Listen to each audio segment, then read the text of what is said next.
Good morning. Hey! It's so great to have you here. Yeah. How's everybody? We're good. We're good. How are you? Isn't it great to go to a party where people actually like you? Yeah. The craziest thing, I've been walking down the street, and what I'm getting from people is not, hey, love the show. It's always, welcome back. Which is so nice. It's very sweet. I mean, as an actor, the welcome back, is that an insult? Is it a compliment? What is it? Well, part of you wants to go, I've been in other shows. Right. I didn't go anywhere. We haven't been cryogenically frozen. But, but at the same time, for a lot of people, they didn't see the syndication even. They didn't have that channel. So for as far as they knew, Will and Grace disappeared, and all of a sudden it's back, and it looks the same, and people are freaked out. It's great. Well, you know what? Time does travel fast. I mean, Will and Grace originally ended in 2006, which was 11 years ago. Wow. Yeah. Right?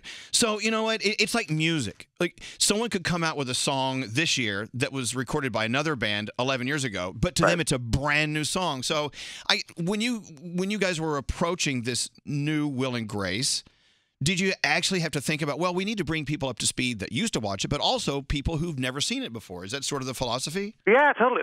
We knew we were going to get, for years, as years would go by, girls would come up to me and I'd be like, hi, and they'd be like, hey, my mom loves your show. And then eventually it was my grandmother just loves your show. And you realize, oh, God. But grandmothers do love the show, and mothers, but also the kids have been watching it in syndication over the last 11 years. And I've got 17-year-old guys coming up to me saying that it helped them to come out to their parents. And I'm like, what are you talking about? You were 6 when the thing went off the air. Right.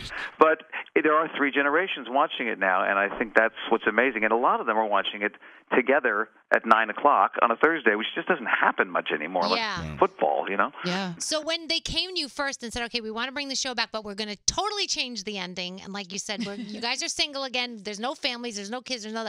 Yeah. Was your initial reaction that this is a good thing or a bad thing? Well, totally a good thing for me, because as much as I love the ending and I love that we got to see our kids, what they'd look like in 18 years, that was really just to end the show. For me, I didn't want to come back and try to figure out, okay, well, the ending was supposed to be sort of this year, so now we'd have 12-year-olds. I don't think we need Will and Grace with 12-year-olds all the time. And the writers came up with a great idea for that very first scene, just to kind of sort of do it like by, what's his name, Bobby in Dallas or something. That's that basically Megan wakes up and goes, what? And she's dreamed half of it. Right. Yeah.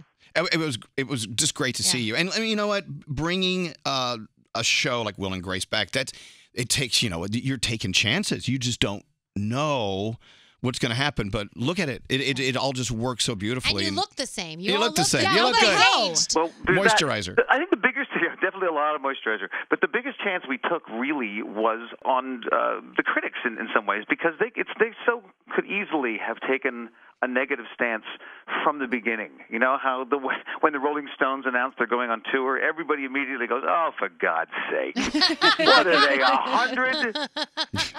True. And they could have done that with us. They could have said, "Who needs this money so badly? What are they doing?"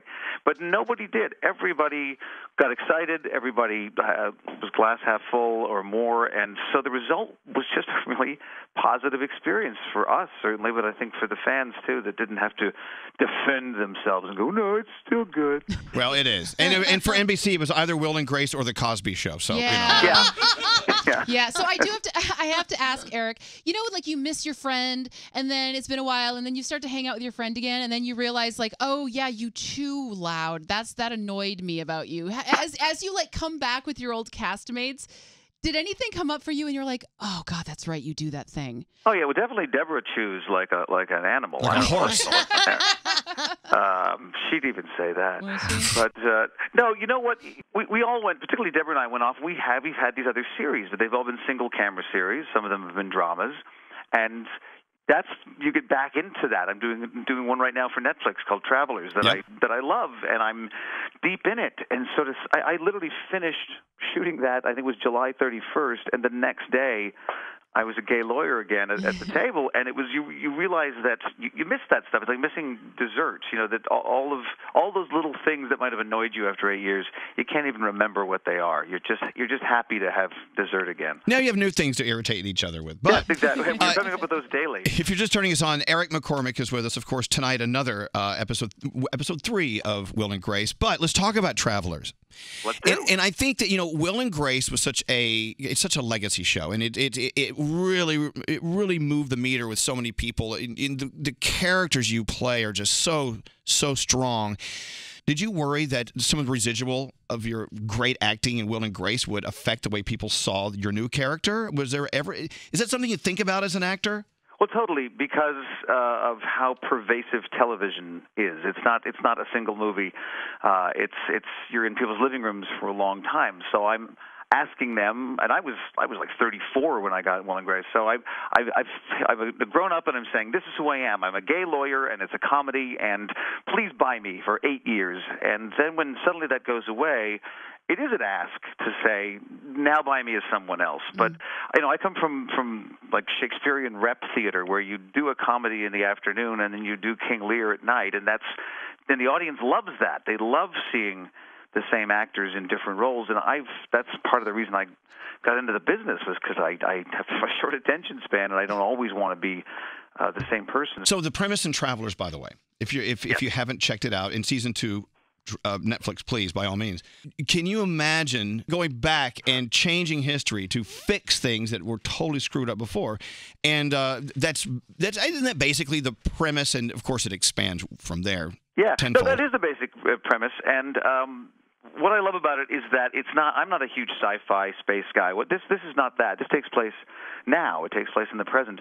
But we have come from the future, and we have the show feels more like The Americans than anything. We are spies. We have inhabited the bodies and the lives of people living right now, normal people doing normal jobs, and so we have this sort of double life that we all lead, and that's kind of the heart of the show, as we try to right some of the wrongs, and some of them we don't even understand. Some of them we have to take a guy out. We think, why would you kill this guy? Because it turns out in 30 years he does something awful, but it's all part of some master plan. But it's for those that don't necessarily need a space opera. They need something a little bit more grounded and real in their sci-fi. That's Travelers, and season 2 comes out December 26th on Netflix. So, and you've already done a Travelers Will and Grace crossover episode, because you went back and changed the ending of Will and Grace. That's exactly right. See? So congratulations. I've been saying to people, I have 2 time travel shows this year. Really do. You know what? So will we see you doing anything on the stage anytime soon, or are you just way too busy to even think about that?